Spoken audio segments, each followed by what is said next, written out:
While 2013's Frozen catapulted itself into a global phenomenon, where does Frozen 2 stand? And will we finally learn about the origins of Elsa's powers? We're about to dive into all that and more. Hey guys, it's Kristen, and today we are talking about Frozen 2.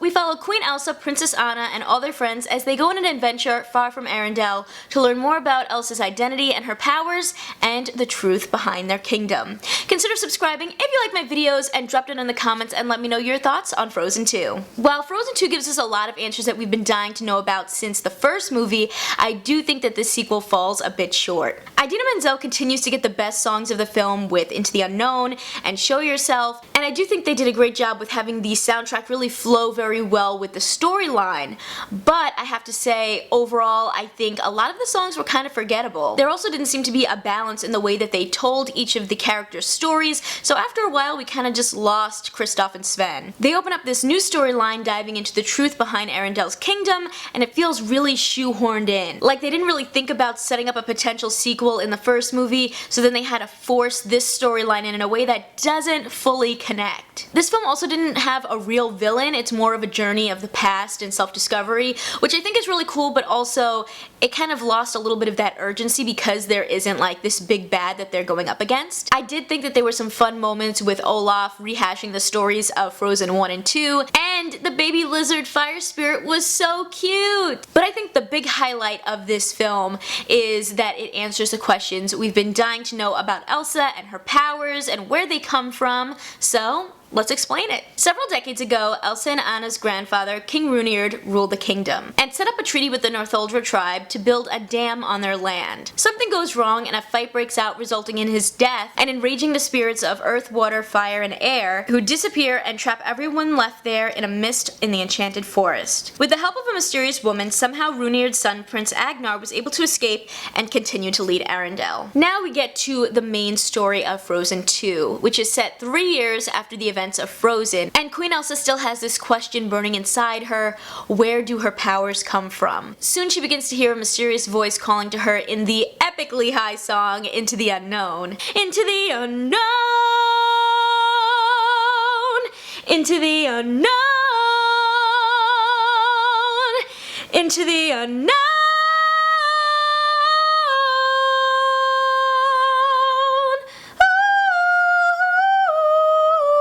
In this beautiful scene, we see visions of the future and what's to come in the film out of context, including Elsa going through the mist to the Enchanted Forest, the other elementals, the reindeer, and even a hint of who Elsa truly is. As she follows the visions, she accidentally awakens the elemental spirits whose chaos means everyone must evacuate the kingdom. This sets Elsa, her sister, and their friends on a quest to follow this voice, fix the kingdom, and learn the truth about the past. On their journey, Olaf drops some knowledge about a real-life scientific theory that water holds on to memories. The water that makes up you and me has passed through at least 4 animals before us.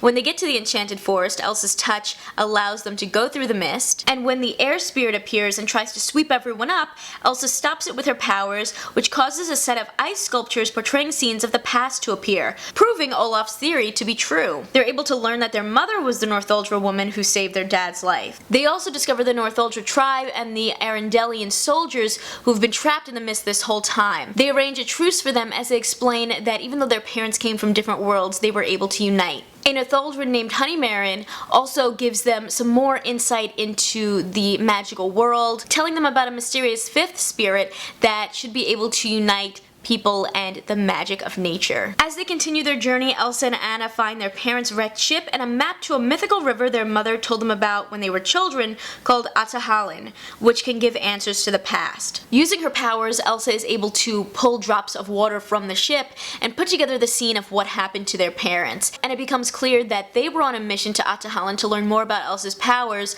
when they were caught in this shipwreck. Blaming herself and worried about her sister's safety, Elsa decides to continue continue on alone. When she gets to Ahtohallan, Elsa goes on another hair-flowing, let-it-go type transformation as she learns that she is the fifth spirit, and the magic of nature blessed her with her powers because of their mother's selfless act in saving their father, someone who was supposed to be her enemy. The film gives a very beautiful presentation of Elsa as the heart of a snowflake, with the other elements making up the sides of the flake. The haunting voice that's been calling out Elsa to go on this journey turns out to be her mother Iduna's all along. Since Ahtohallan is the river of memory, it's very possible that the river was able to create an echo of Iduna to call to Elsa so she could finally learn the truth and embrace her destiny. As Elsa pushes forward in the frosty land of Ahtohallan, she learns more about the sins of generations past. It turns out when King Runerd ruled the kingdom, he had a fear of magic, and he was actually tricking the Northuldra into his treaty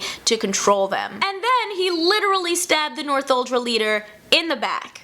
That's like beyond shady. With all these terrible memories coming up, they prove to be too much for Elsa, nearly drowning her and causing her to freeze over exactly like Anna did in the first movie. They have the same exact pose. It's definitely a very symbolic moment. The results of Elsa's magic begin to fade away, including the emotional passing on of Olaf, but Elsa does manage to send one last magical message to her sister before she freezes over. Then it's up to Anna to do the rest, to get the giant earth spirits to destroy the dam that her ancestors forced onto the Northuldra people. When all this happens, Elsa is able to thaw out and she comes and helps save the kingdom from being washed away, and she also brings back Olaf, who luckily retains all his memories because, as we know, water retains memory. And finally we get into the heart of what this film is really all about, which is the sisterhood. Through all the ups and downs of this film, both Elsa and Anna want to be there for each other. They want to make sure the other one does not get hurt, and really they can't right the wrongs of the past without working together. Promise me we do this together, okay?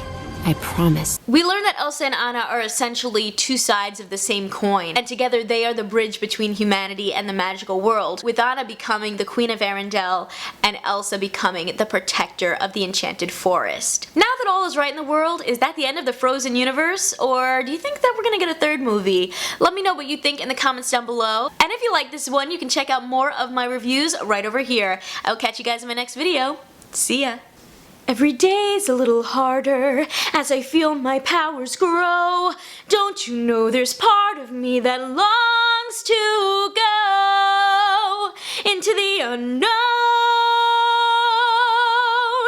into the unknown, into the unknown.